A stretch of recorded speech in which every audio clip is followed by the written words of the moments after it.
Yeah, you could say that fear seems to be creeping back into the market today. Earlier, the so-called fear gauge, or the VIX, the volatility index, hit a one-week high, spiking, yes, about, I want to say, 7% at the very moment.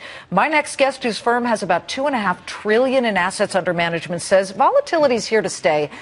Get acceptant of it, buckle up for a bumpy ride, and then start investing in appropriate places. Joining me now to tell us why it might make sense to shift your money abroad is Ann Sonders, Charles Schwab Chief Investment Strategist. Lizzie, great to see you. Right off the bat, I have to ask you, you're a little bit less bullish on the U.S. Not that you're negative on it, but right. What about your negative feelings right now that are creeping into the picture? Well, you're right. I still think we're in a secular bull market in the U.S., but I think it's in a mature phase and could be an environment not all that dissimilar from what happened in 97 and 98, where you still had a couple of years to go before the bull market petered out, but you entered into a period of more volatility, several mini crises and eruptions. And I think that may be the environment we're in right now. By no means would we suggest abandoning the U.S. market in favor of overseas markets. It's just been such a U.S. biased market. We think that this year may be the first year in several where global diversification actually pays some dividends. And a lot of it has to do with global central bank policy and the divergences thereof, with the U.S. Fed obviously heading toward initial rate hikes, whereas ECB and Bank of Japan just opening the floodgates. Well, yeah, they're a few years behind us, and we know what the last couple of years really did for the retail investor, and it was great on equities. So why not go where you start to see that same behavior? And that would be, I'm guessing, Europe, because Mario Draghi announced that he would indeed start to stimulate in that way. Japan. Where do you suggest that people, or how do you suggest people pick countries that are best suited for that opportunity, Lizanne? Well, outside the U.S., actually, we like emerging markets better than some of the other developed markets. Although within emerging markets, I think to the extent you can take a differentiated approach or a more tactical approach, you probably want to make sure you're more on the consumption side of commodities than on the production side of commodities for many obvious reasons. I think Europe is potentially interesting. We're certainly at a monetary policy inflection point.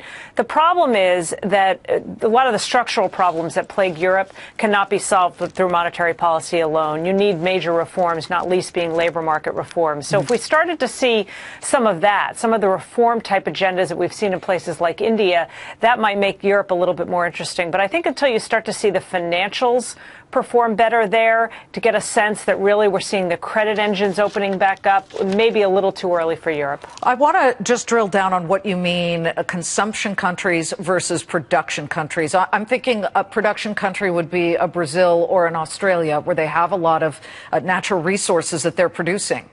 You want to stay away from those? Or? The United States is a consumption-oriented economy as it relates to energy and commodities. So the math is fairly simple in that when you get a big move down, if you are not a big producer or an exporter, you tend to be on the receiving end of that. And if you just, for instance, take the big four nations within the emerging markets, the BRICS, Brazil, Russia, India, and China, you've got Brazil and Russia on one side of that, and you've got India and China on the other. So in general, consumption orientation, in light of this finale of the commodity supercycle, which we think began in 2011, probably makes sense. Lizanne, there's so many people deciding and arguing over whether low oil prices are good or bad. Right. I'm of the belief that net it's a good thing, because the consumer is a bigger group than the actual producers and the companies. There really aren't that many oil workers in the nation as they stack up against others in the services industry. So it's much better to have oil prices lower. How do you see that?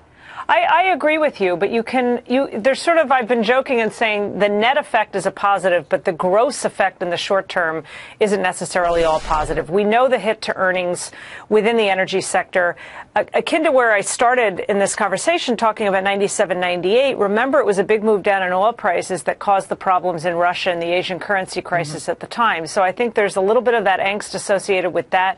There's concerns about energy exposure in the high yield market.